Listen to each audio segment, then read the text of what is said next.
நாமக்கல் மாவட்டம் பள்ளிப்பாளையம் பகுதியில் விசைத்தறி தொழிலாளர்களை குறிவைத்து அரங்கேறியுள்ள கிட்னி விற்பனை சம்பவம் பெரும் அதிர்ச்சியை ஏற்படுத்தியிருக்கும் நிலையில் இது தொடர்பாக தமிழக அரசு சார்பில் மருத்துவக் குழுவினர் விசாரணை மேற்கொண்டு வருகிறார்கள். மேலும் இந்த கிட்னி விற்பனை விவகாரத்தில் பல திடுக்கிடும் தகவல்கள் வெளியாகி உள்ளன.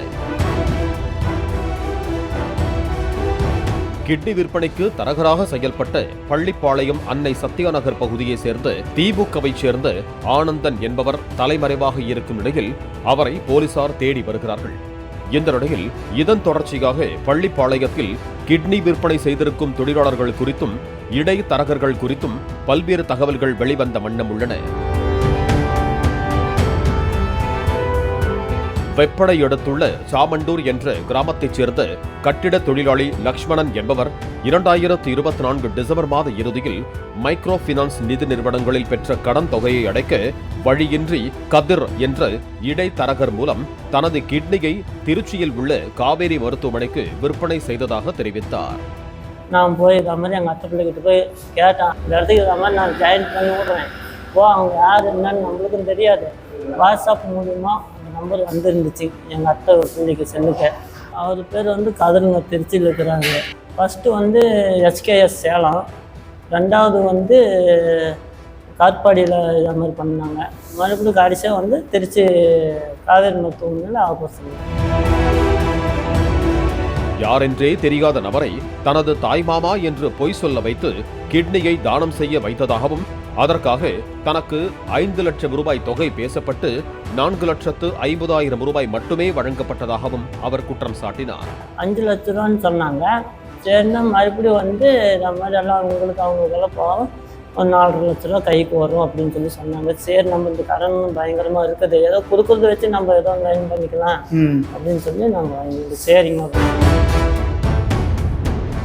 காலை முதல் இரவு வரை மைக்ரோ பினான்ஸ் கலெக்ஷன் ஊழியர்கள் வீட்டில் அமர்ந்து கொண்டு கடுமையாக மிரட்டியதாக தெரிவித்த லக்ஷ்மணன் தனது அத்தை மகளும் கிட்னியை விற்றதாகவும் அவரை பார்த்து தானும் கிட்னியை விற்று கடனை அடைக்க முடிவு செய்ததாகவும் தெரிவித்தார். மைக்ரோ பினான்ஸ் லோன்காரங்களோட தொல்லை தாங்க முடியலன்னா அவங்க காலையில் வராங்க, சத்தம் போடுறாங்க, இந்த மாதிரி ஆயிரும், இதை மாதிரி காசு கொடுக்கலைன்னா அடித்தடி கூட ஆகும் அப்படின்னு சொல்லி மாட்டுறாங்க.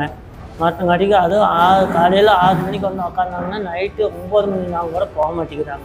இந்த மாதிரி இருக்கக்கூடாதுன்னு சொல்லி தான் பண்ண முடியல, வேலையும் இல்லை, ஒன்றும் பண்ண முடியாது அப்படின்னு நாங்கள் அவங்கக்கிட்ட கிட்னி எடுத்து 4,50,000 ரூபா கொடுத்தாங்க. இந்த நிலையில் இந்திய கம்யூனிஸ்ட் கட்சியினர் மற்றும் தொழிற்சங்கத்தினர் இணைந்து பள்ளிப்பாளையம் காவல் நிலையத்தில் கிட்னி விற்பனையில் ஈடுபட புரோக்கர்களாக இருந்த நபர்கள் மற்றும் மருத்துவமனைகள் மீது நடவடிக்கை மேற்கொள்ள வேண்டும் என புகார் அளித்தனர். செய்தியாளர்களும் பேசிய அவர்கள் கிட்னி விற்பனைக்கு மூல பிரச்சனையாக உள்ள மைக்ரோ பினான்ஸ் நிறுவனங்களை முறைப்படுத்தவும் உடல் உறுப்பு தானம் குறித்து விழிப்புணர்வு ஏற்படுத்த வேண்டும் எனவும் மேலும் கிட்னி விற்பனையில் பாதிக்கப்பட்ட தொழிலாளர்களுக்கு தமிழக அரசு சார்பில் 50 லட்சம் நிவாரணம் வழங்க வேண்டும் எனவும் கோரிக்கை விடுத்தனர். தரிப்பற்ற உள்ளிட்ட சிறு தொழில் இயங்கலை, தொழிலாளி கையில் காசு இல்லை. அதனால் இந்த கந்து வட்டி கொடுத்தவங்களும் மைக்ரோ ஃபைனான்ஸ் கொடுத்தவங்களும் தொழிலாளி நெருக்கிறாங்க. அவங்க உடல் உறுப்புகளை விற்றாது கொடுக்கலாம் அப்படின்னு சொல்லிட்டு இந்த கிட்னி புரோக்கர்கிட்ட போய் அந்த உடல் உறுப்புகளை விற்கிறாங்க. அதே போல் யாரெல்லாம் கிட்னி கொடுத்தாங்களோ அவங்களுக்கு ஒவ்வொருத்தருக்கு 50 லட்சம் நஷ்டீடு கொடுக்கணும். அதே மாதிரி கந்து வட்டி கொடுமை எங்கெங்கெல்லாம் இருக்குதோ அது உடனடியாக அந்த ஃபைனான்ஸு கந்து வட்டிக்காரங்களை பூரா அரெஸ்ட் பண்ண, போர்க்கால அடிப்படையில் அரெஸ்ட் பண்ணணும். இந்த லோக்கல் கந்து வட்டி இவங்கெல்லாம் பார்த்தீங்கன்னா டீமாக கடன் கொடுக்குறாங்க, மிரட்டுறாங்க.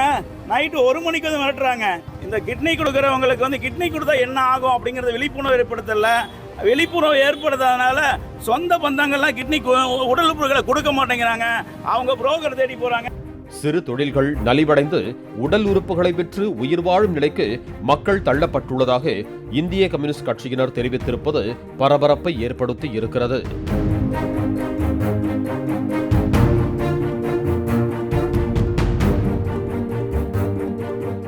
பாலிமர் செய்திகளுக்காக குமாரபாளையம் செய்தியாளர் பிரபாகரன் மற்றும் வேல்ராஜ். பிளே ஸ்டோர் மற்றும் ஆப் ஸ்டோரில் இருந்து பாலிமர் செயலியை QR கோடு மூலம் பதிவிறக்கம் செய்யுங்கள். செய்திகளை உடனுக்குடன் பெறுங்கள்.